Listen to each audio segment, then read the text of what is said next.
Right, well, dibble-dibble-dob. What we're going to do now is make this look better. So, what I'm going to do is just isolate this and build me a little friend to work with, because that'll be handy. So, go to my move tool, and I'm going to shift and drag, make me an instance, no, a reference, there we go. Because as you know, if I make a reference, anything what I do to this happens to that, but anything that happens to that does not happen to this. Madness.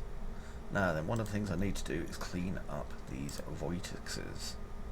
So I'm going to double click here, no, here, no, here, and then control select by polygon, delete, and it will delete it off the other ones, as you can see. And I want to, dog, what are you doing? Stop carrying your lead around. Adorable little thing. I am going to select all these. I think he wants another walk. It's too early for your walk, it's too sunny out there. No, it is too early for your walk. Oh, okay. Let's pat you on the head. Stop eating the lead. So, anyway, as I was saying, I'm going to clean out the bottom of this, because by doing that, I will doink, doink, doink, not have to worry about it smoothing on the underside and making weird shapes. Okay, so it all makes sense, don't worry. Now, I don't need to clean out the top part, and as you see, it's already done that bit. So, over here now, where this is, and I'm going to use open subdiv again, because I likes it, and I'll stick 2 iterations on for the moment, simply because it's so darn smooth. And as you see, just by looking at it, to be honest, there's, you know, it's not particularly looking too bad. Now,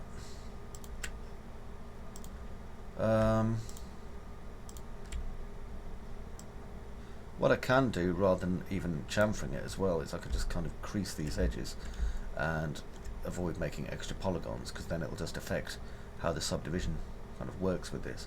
If I just drop out of this for a moment just to kind of show you,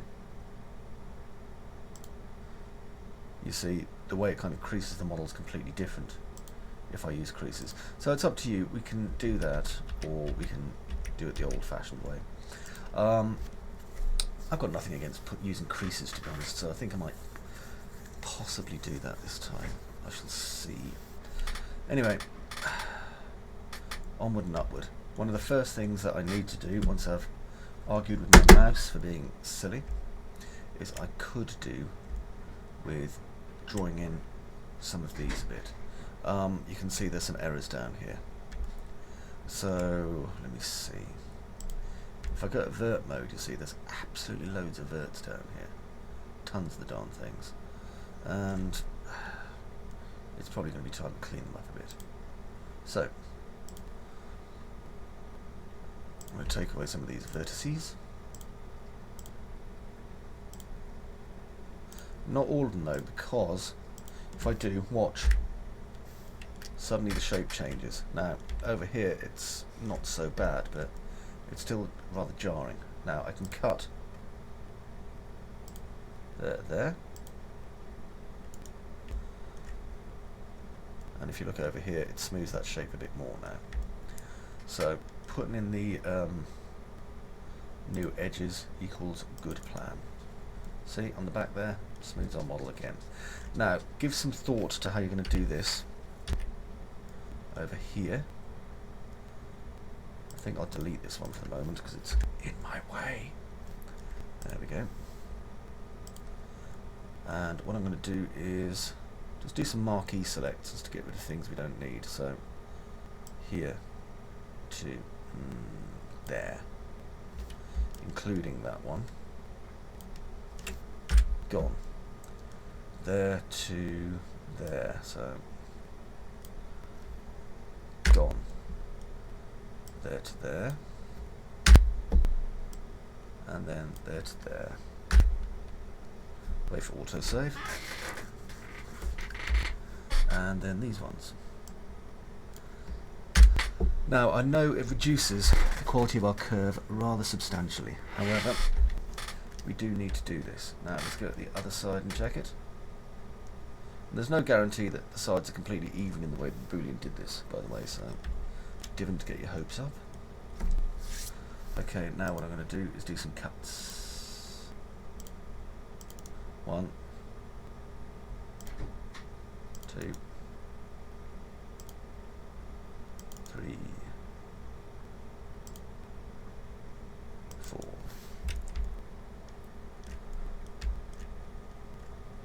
Carlsberg don't make robot tutorials, but if they did, it wouldn't be this one, because this is a real ale tutorial. Yeah. Bishop's finger.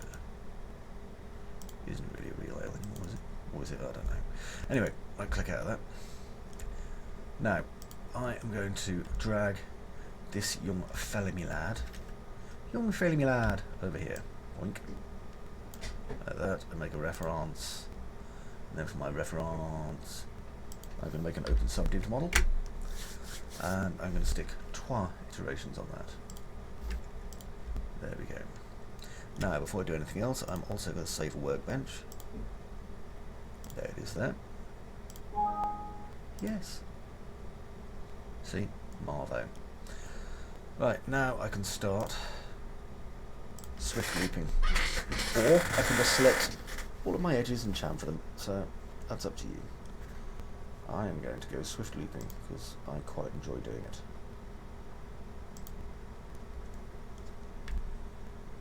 Now, look at that. See that? That edge there? What's going on there? Why is it not edging all the way across my model? What does it think it is doing? But if we ever get that error, what I do is I click there, and then I have to build my cut, otherwise we're going to get a real dorky model. Oh, I see what the problem is. Hang on, let's just... If you remember, there used to be an edge came across here, and now there isn't. So what we can do is we can kind of look at this and maybe build a new edge into it. So what I'm going to do is just look at this, and I think I'm just going to build one straight up here. So I'll just click here, no, close, click here. I've still got cut on, haven't I? There we go. And do a ring like that. And hit connect. Okay, so obviously that increases the amount of polys we've got. If it doesn't look like I need to do any smoothing over here, then I'm not going to. I'll just have a quick look. To be honest, the shape's fine, and I really like it. It's lovely. So, sometimes you see a model like that, it's like, oh, it's nice that. I'm glad I'm making this one. We make good robot tutorials here. That's why the lovely Zap Anderson borrows my models for rendering. Robots. Yay. Right. Now then, if we remember the problem we had with the swift loop before. Oh look, we don't have a problem with it anymore. Yay. Boing. Now, I need to check the curve in my model. And this bit here, let me see, has quite a tight lip there, and then it curves down underneath there and into this. There we go, lovely shape that is. Now if I put an edge in here, we're going to get a sudden sharp piece.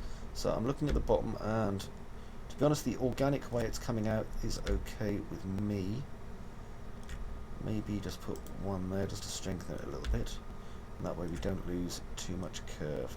Now if you're worried about the curve itself, that's okay, because if you look, it is a little bit off. Do this and just watch your curve over there, and then this one. Perfect. Okay, so that shape's good. Let's continue on our exciting journey of discovery. Swifty loop. There we go. Just check these out. And I think I can get away with putting one in here and here. See there? Now, be careful when you do this. So, if I put one there and one there, and I am coming back to check my model. See that lovely straight edge we've got going on the top there, so I know that's working okay. It's just important, obviously, not to overload your model with too many straight edges where you don't want them. For example, if I straighten up this by putting in an edge there, it can affect the top. See where it's like starting to make it into a little bit of a roller coaster ride. Take that out, you'll see it's less smooth. So there we go. So now it's smoothed again. So it's up to you how you're going to do this. Sometimes you need to do things a slightly different way. Now I can put that on the inside there and that on the inside there, and it isn't going to dick up any of the geometry, and it gives that rather nice shape there. Back into swift leaping, the bottom of that, and that straightens up the top of that part. Now let's go around the back of here, and you can see that we've got this nice smooth kind of channel coming out, but it's not so smooth over here. So there are some things we can do to kind of alleviate that a bit. And what I'm going to do is, oops, just come in here, grab these edges, because these are basically corralling that piece over there to a degree, and I don't want that. So there we go. That looks much smoother and better. Next, scratching my armpit. Yay. Sorry. But I was. Next, I'm going to wonder why I keep telling people this. Have a look at this part of the shape here. Again, give a lot of thought to what you're creasing. If you don't, or adding polygons to. If you don't need to, or if you think, well, I could use a crease instead, you're probably right. Use a crease instead. There we go. Look at that, lovely and straight. Now that part of the top's straight anyway, so I can put a crease in there without it damaging my model, which is good. Now over here, and remember you can do this in symmetry if you want to. I like doing the whole model at once. I'm putting some edges around this fella here.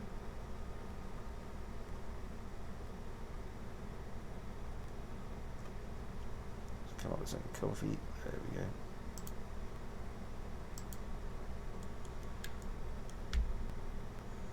That's good. In fact, that's excellent. Now on the loop on the outside, I'll put one there, there,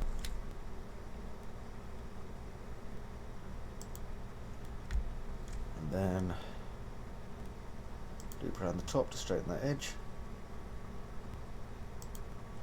There. Now, I don't know if you can see or not, but that's created a bit of a jink in that shape, so I don't think I want that. And here you see the smoothness has been affected as well. Well, we know what's doing that, so we can kind of adjust it a bit to make it a bit less dominant. So if I just grab these shapes here, the little bordery parts, and now I'm going to keep it down to about there, and that way maintain the smooth shape. And then here,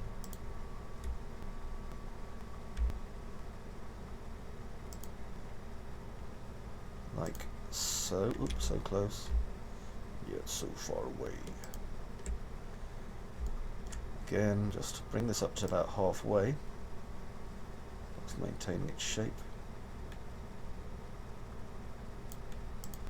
There we go, and that way we don't have quite as much of a odd shape. Now I'm going to go by vert, because this is quite sharp here, and I'm going to bring that to about there, take this, bring that to about there, and I'm just kind of adjusting the shape as I go along, just to curve it a bit more, because it isn't curved enough.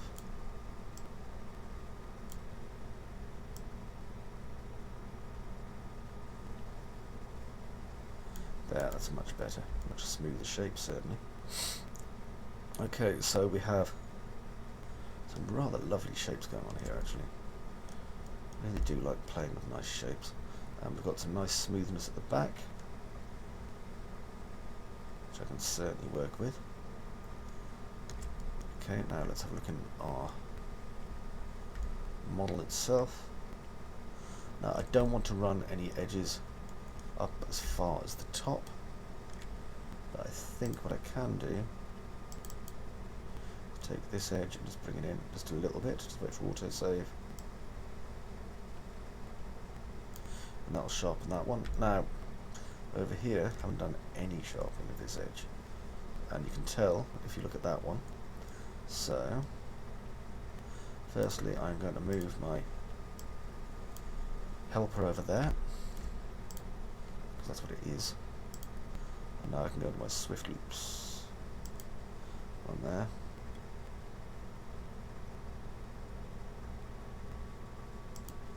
on that, and that is lovely, absolutely lovely. Okay, and nice strong shape to it as well. Okay, I'm going to take away my helper now and unhide all, so now we can see where this fits, and I can just kind of check using my eye to see if I think that's about right. I think it is just about, yes. If I wasn't sure I can elongate it a bit more, but let's see, there to there to there. I think I should be okay, because that shape looks right. That shape looks right, and that shape looks right. Good. Okay then, so I'm quite content with that.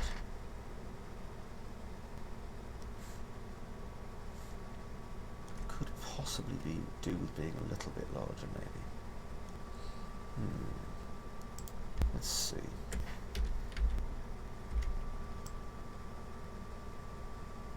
Fortunately, I can expand it into the foot. There, that's better. Yep, that works. That works nicely, in fact.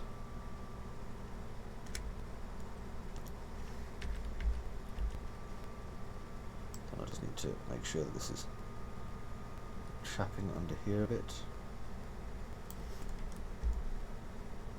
And there it is coming out the bottom of the foot as well. Lovely. So we can see all the parts now as they're supposed to be. Make sure it's not too big. Doesn't appear to be though. The overall height is roughly the same as the width as the foot. Yeah, it is. That's perfect. Okay then. So if I delete my helper that's up there, and just make sure that everything's kind of angled in the right direction. And what I can do as well, just in case, is just take a copy over here and stick it in my little toolbox, because you never can tell when something like this will come in handy again, or if something goes critically wrong and I need to fix something. Okay, and then rename this again. So we have this, which is our lower leg, this, which is about to become mesh smoothed. Don't just hit mesh smooth, okay? It kind of works, but open subdiv does a much better job. So open subdivision, beautiful. I think one iteration should be enough.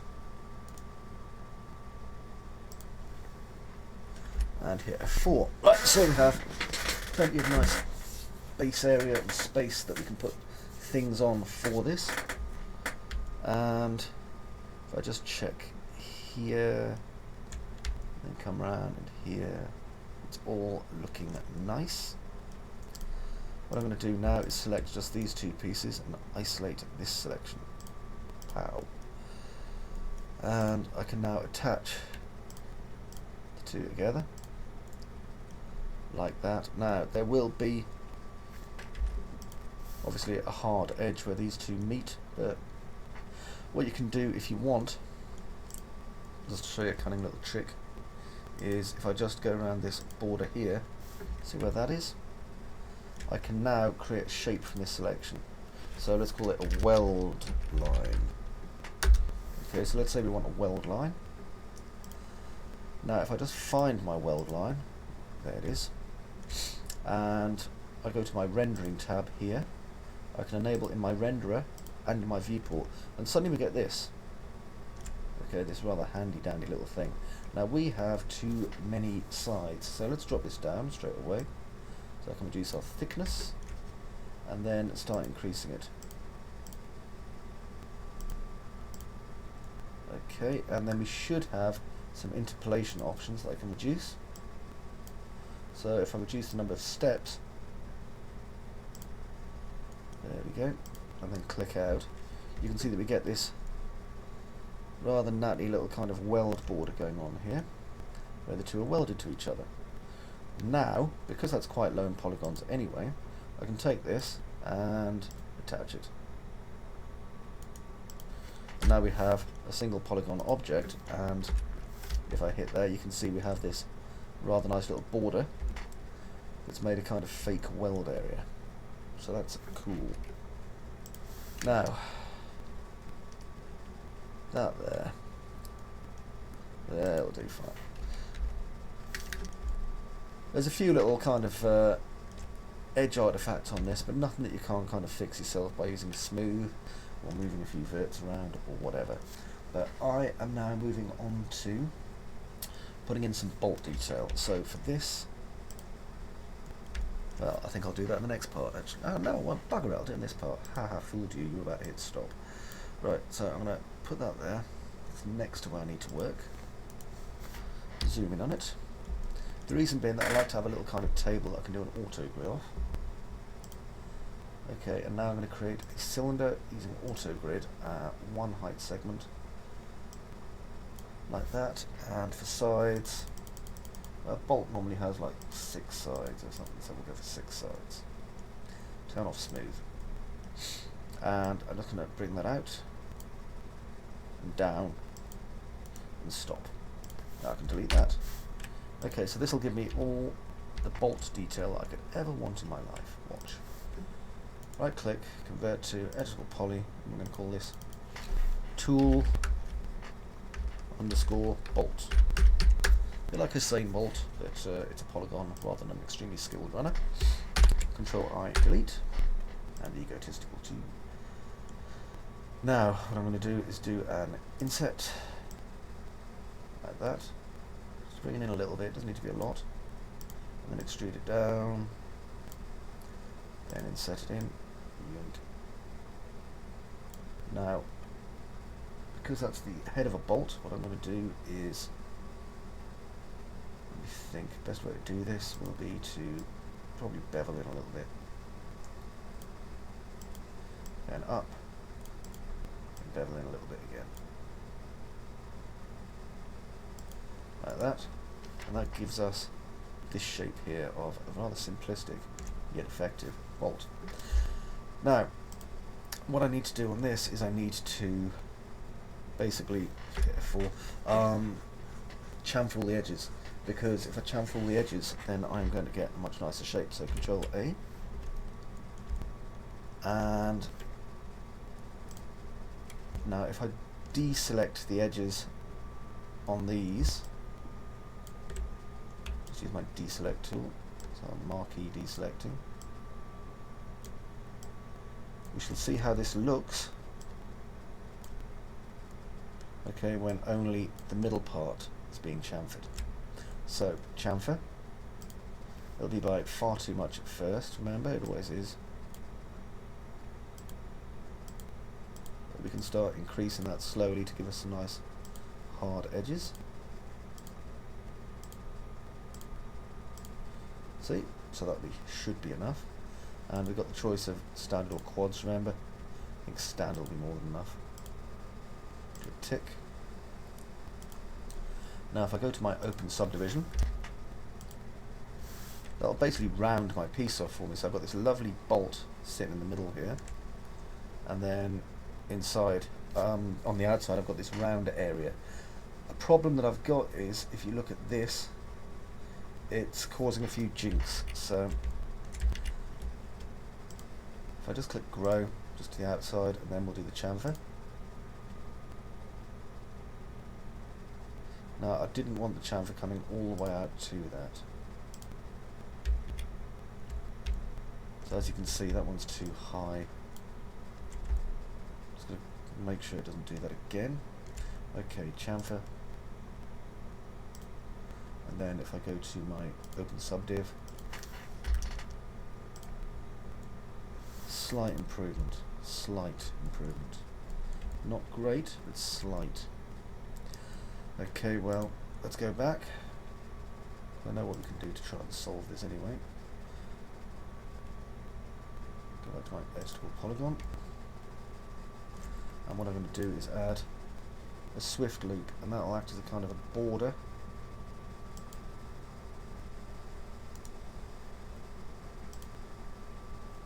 Just there like that. Still a little bit off.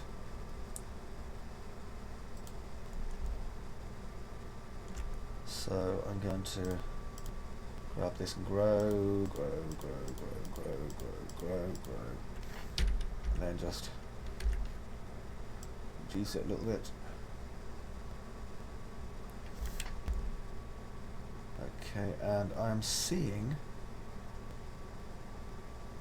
some interesting errors going on here. I don't know if you can see them or not. Let's go back to my original loop when I put it in. Just in my open subdiv minute. And the loop that I put in hasn't gone all the way around.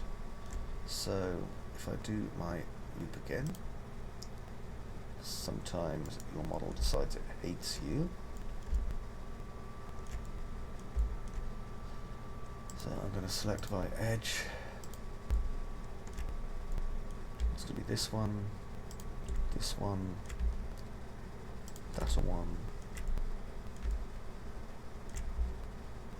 that one. Oops, don't move them. That one, and that one. Okay, now I can do a connect. And now I can bring my connect down until it gets close to where the chamfer was. Okay, now I can select this one and bring it out a little bit more. Okay, let's see how that looks. Better, although it still has this thing going on here. It's going to be awkward until hit F4 and just come back in again. Okay, and shrink. And chamfer. A lot of the time there's some experimentation goes on, as you can tell.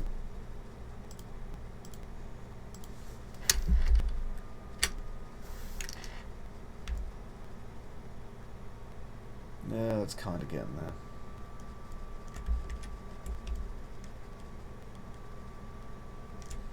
Probably the best thing to do for this one, if I just zoom in on it, is grab here and do a ring, delete. Now do an open subdivision, and collapse it. Didn't used to collapse to, what do you call it, before, in ye olde days. I didn't used to collapse to,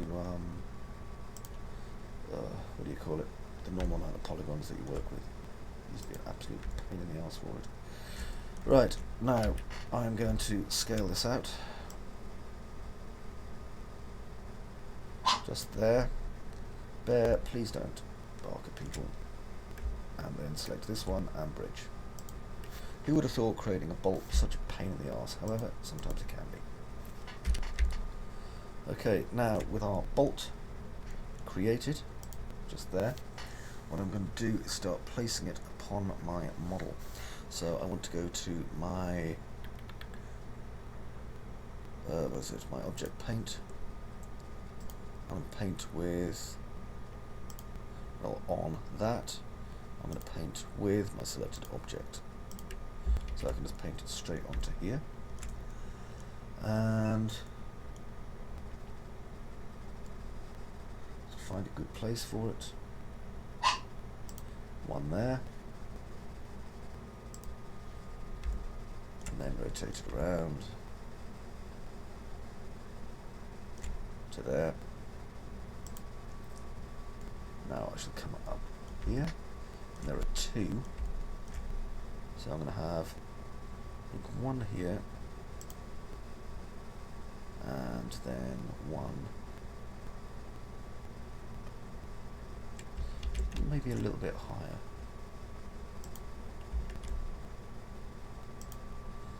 And then one about there. Excellent. And then one about there. And one about there. Okay, now if I come to my rotate tool and I want to rotate it on its local axis, just add some random rotation to these, just ensure it's on a local. And that way it'll look like the bolts are being kind of tightened up and they're not all straight. Remember years and years ago I saw a tutorial, well it wasn't a tutorial, it was like a watch along by Martin Kroll, and he was demonstrating how he made this awesome dog thing.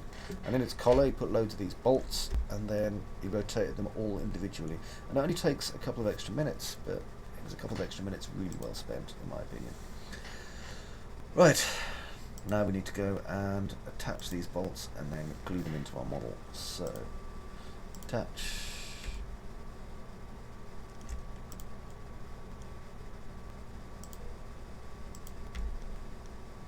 Good thing is the sides are nice and straight, so even though the verts look all curved and the edges look all curved, they're actually not.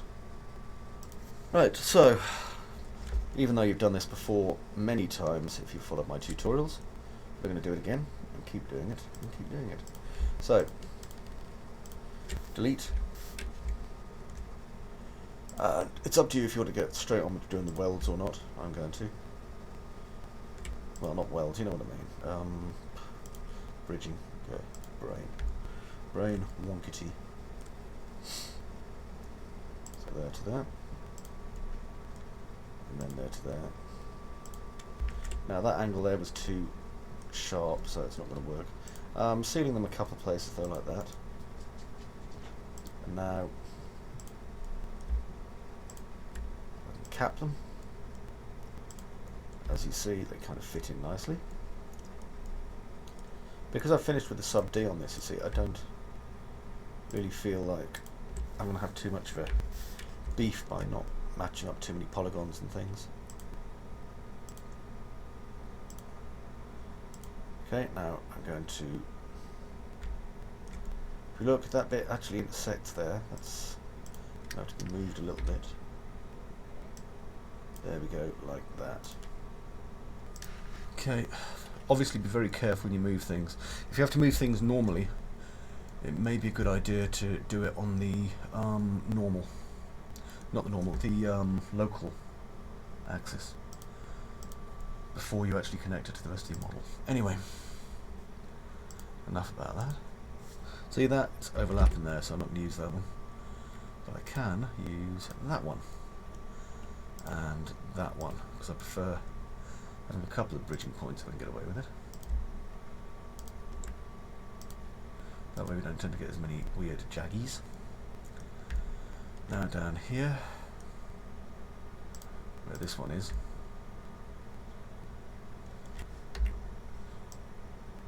I can reduce it in scale if you want to just have it inside these two polygons. So I did. No one will notice the difference because the size difference is so completely marginal. Delete. And back to the bridging tool.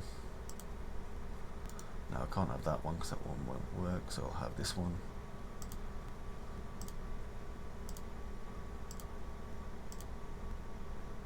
If I can get it to work. And its little friend here at the bottom. Okay, and now there and there, and the cap. Now I know people who use ZBrush are like, oh, I can do this in 5 minutes in ZBrush. Yeah, but your model will still be shit. So get over yourselves. What you're creating with the digital equivalent of plasticine. We, in 3ds Max, are creating with the digital equivalent of Meccano or possibly Lego. So, you know, ZBrush. It's great. It can be useful, but don't tell me to use it instead of 3ds Max or whichever tool I'm using, because frankly, I don't care.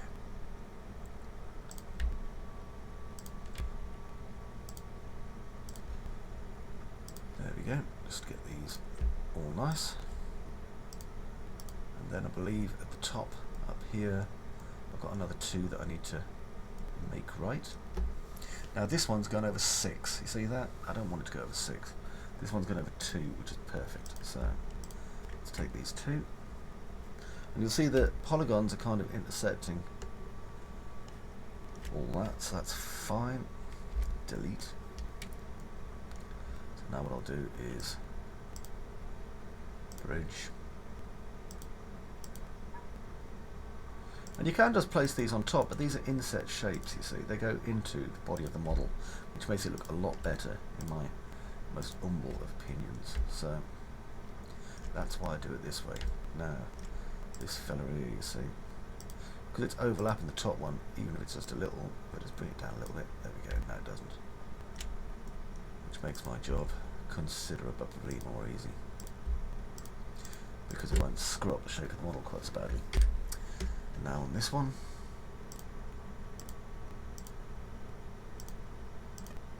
that to there, that to there, and cap. Okay, so our lower leg is now doing what lower legs should, so that makes me a glad puppy, and I am going to end my isolation, isolated, so that I can basically do that. Now obviously we have a lot more to do on this leg. In order to make it proper, I've got some more parts that I'm going to have to place onto it and all sorts of gubbins like that before we even get as far as doing the what do you call it, the pistons that come around the side and the front, but we'll get to them, don't worry, we will get to them. And for the moment, until we meet again, bye bye for ta-ta for now. Bye. Hearts, hearts, love you.